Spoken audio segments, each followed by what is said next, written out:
Does lean manufacturing work in job shops and machine shops? Lean manufacturing and lean scheduling do not work for high-mix, low-volume custom shops. Here's why and what does work.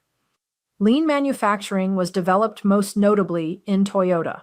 In Toyota's environment, lots of the same car are produced for several years until the model changes. Lean was developed for repetitive manufacturing.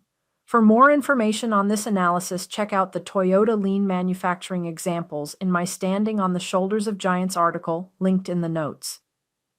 The Toyota Production System, or TPS, is an integrated socio-technical system developed by Toyota that comprises its management philosophy and practices. The TPS organizes manufacturing and logistics for the automobile manufacturer, including interaction with suppliers and customers. The system is a major precursor of the more generic lean manufacturing. Taichi Ono and Eiji Toyoda, Japanese industrial engineers, developed the system between 1948 and 1975. In high-mix, low-volume job shops, we don't make the same things on routine schedules. So not only is scheduling difficult in these custom environments, but lean was also not developed for these shops.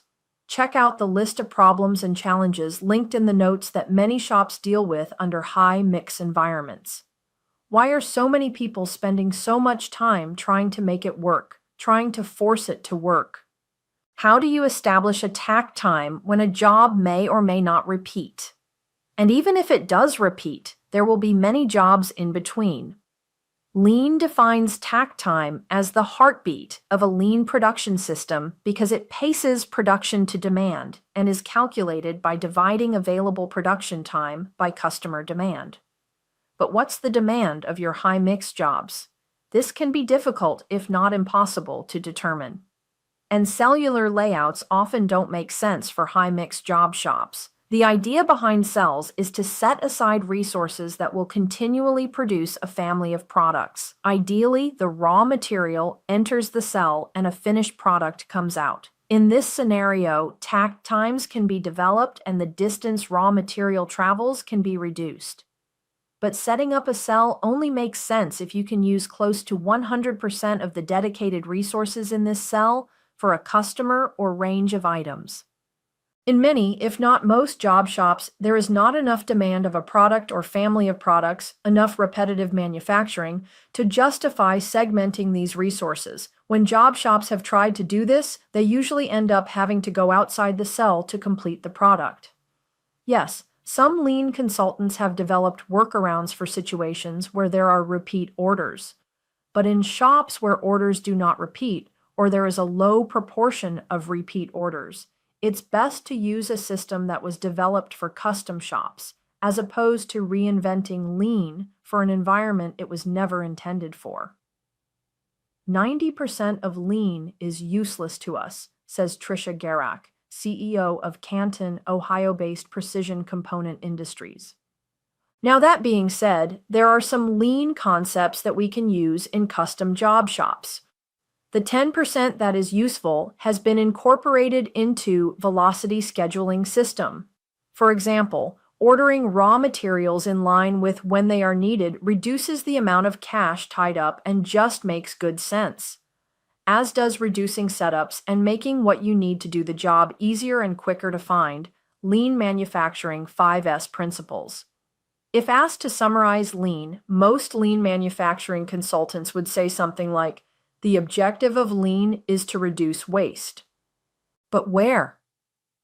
Everywhere, it seems. This makes no sense. When you have manufacturing bottlenecks or constraints, not all places are equal. But if you direct the lean waste reduction concepts to the right places, you can improve. Instead of focusing on reducing waste, focus on balancing flow. Takt time is too much detail for this environment. There is also data to support lean's ineffectiveness. In the Lean Comes Up Short on Reducing Costs article, 36% of respondents indicated that their cost savings due to productivity efforts from lean were 3 to 4% of total manufacturing costs, while 18% said their savings were less than a paltry 2%.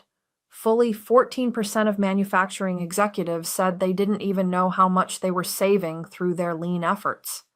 Yet, illustrating a gap between industry perception and reality, 91% of the respondents described their improvement efforts as very effective or somewhat effective. Most shops try to improve their shop scheduling by adding more detail. They spend a bunch more time trying to predict when every job will be on every machine, only to have the printout, the dispatch list, outdated shortly after being printed. More detail does not work. Job shop scheduling software suffers from the same issue, and after months or years of getting it set up, the improvements are very small. Lean manufacturing doesn't work in job shops. So what does? Velocity scheduling system is a true pull system. When work is completed, then and only then is new work released. This is in contrast to a Kanban system, which is really a don't push system. If the space is full, do not produce something new. If there is space open, produce something new to fill it. If you want to get on time and reduce lead times in your high-mix, low-volume job shop or machine shop, then check out Velocity Scheduling System for scheduling. VSS is a visual manual scheduling board system, VARS. Watch the webinar for a quick overview on how to get more jobs done faster.